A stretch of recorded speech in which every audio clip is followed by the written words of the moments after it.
Nakpo, ayan na, lumabas na nga sir. Ayan. Kalawang. Kalawang, ayun pa sir. Ayun oh, ang tindi sir. Ito, sa cellphone ka na tumingin. Si Ford sir, napakaganda ng mga ano ni Ford. Ng... Ayun sir oh. Ayan na, kitang-kita nyo na. Napakaganda po ng anti-rust ni Ford. Hindi po yan basta-basta kinakalawang sir. Isasabihin nilang dahil lang sa aircon, condensation. Hindi po ganun. Itong client natin galing Bulacan, dapat magpapagawa sa akin niya ng susi kasi kabibili lang niya ng second hand na Everest, kaso isa lang yung nabigay na susi niya. Pero alam niyo ba mga boss, hindi natuloy ang pagpapagawa ng susi kasi may na-discover ako na labis na kinalungkot din nitong ating client. Alam niyo ba na dahil sa seatbelt, na-discover ko na flooded ang nabiling Everest nila boss. Paano nangyari? Tara, panoorin nyo. Pag-abot nila sa akin ng susi, tinanong ko kung anong year model ng kanilang Everest. Ang sabi nila, 2017 daw. Kaya lang, pagbukas ko ng pinto, nakita ko yung interior kulay beige. Walang 2017 na nilabas na kulay beige lahat kasi itim na. Possibly, 2016 model to tapos hindi nabenta ng 2016, nabili ng 2017, kaya 2017 na rin nilagay sa rehistro. Ang galing ano? Para patunayan kila ma'am na 2016 model itong kanilang Everest, sabi ko sa kanila, ma'am silipin natin yung inyong seatbelt. Doon nakalagay kasi kung kailan minanufacture yung seatbelt ninyo. Alam nyo ba kung anong kinagulat ko? Bakit 2019 ang nakalagay? 2016 model nga ang Everest na to. Ano yun? Biglang nag-time travel yung seatbelt, nakarating ng 2016? Tinignan ko rin yung seatbelt sa passenger side at nakita ko rin na 2019, aba, lalong gumulo. Pero ang ginawa ko, tinignan ko ngayon yung seatbelt dun sa second row. At eto, mapapatunayan ko na sa kanila, ma'am, 2016 po talaga. Ayan oh, yung label ng seatbelt nyo, 2016. Pero ang pinakamalaking tanong dito, bakit 2019 ang nakakabit na seatbelt dun sa front seats? Medyo nagduda na ako. Baka bangga ang sasakyan na to. Tapos napatid yung belt, kaya pinalitan. Kaya ang ginawa ko mga bossing, hinanap ko. Nag-check ako, baka may sign na nabangga ang sasakyan na to.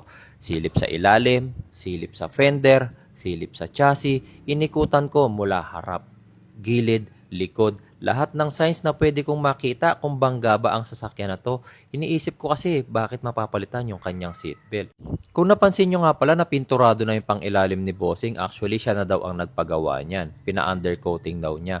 Grabe no, may ganito palang undercoating, pinturadong pinturado lahat eh. Yun nga lang, medyo nagpahirap din sa akin dito na makita kung bangga. Kasi nga, hindi ko makita kung meron bang mga lukot. Yung mga pintura kasi, may mga tulo na marks, kaya hindi ko mapansin maigi kung nalukot ba yung pinaka-plancha o hindi. Wala akong masyadong makitang signs ng bangga, although merong konting UP dito sa ilalim. Pero, napakaliit niyan eh. Taka hindi pwedeng yan lang yung bangga ng isang sasakyan.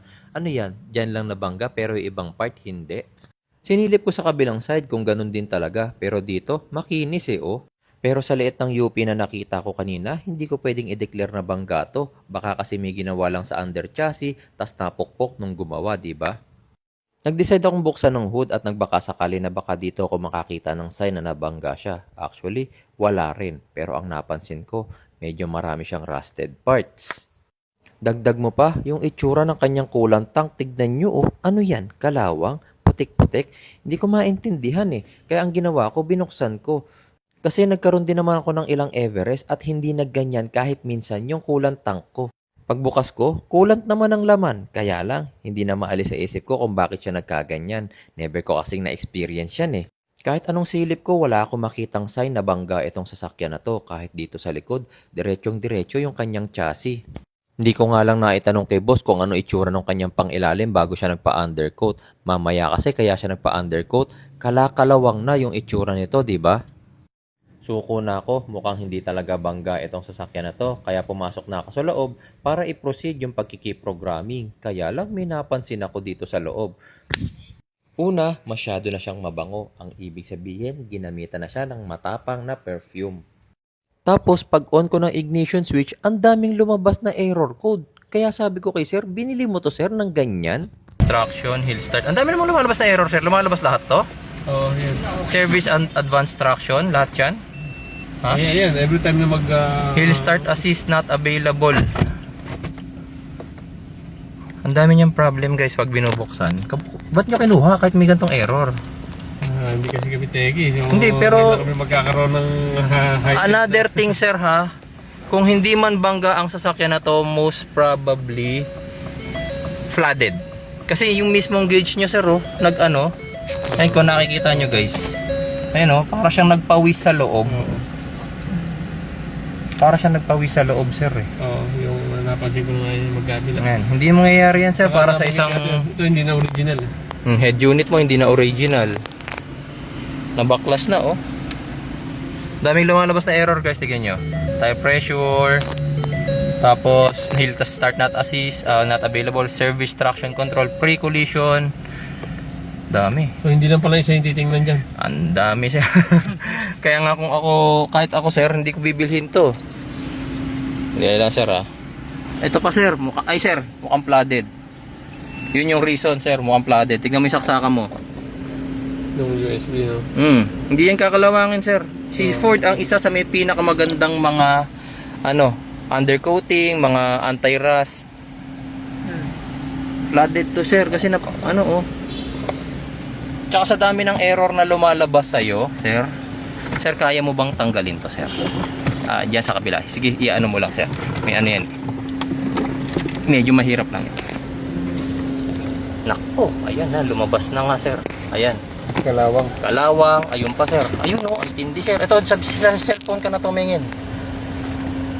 Flooded to, sir. 100% flooded to, sir. Si Ford, kahit na old model na to, sir, 2016 or 2017 model, sir. Kung hindi nabasa. Kung hindi yan nabasa, hindi magaganyan yan, sir. Wait lang. Upuan, titignan ko.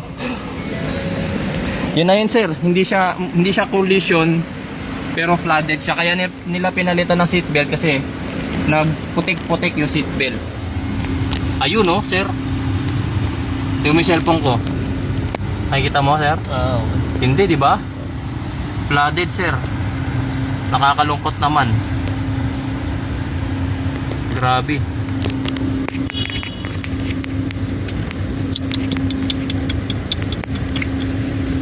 Yung mga railings, Nakita kasi namin, taga San Miguel naman to. San Miguel Bulacan sa Potassium area. Ayan, sir, oh. Ang dami, sir. Sobrang dami yung kalawang. Sobra. Excuse ako, baby.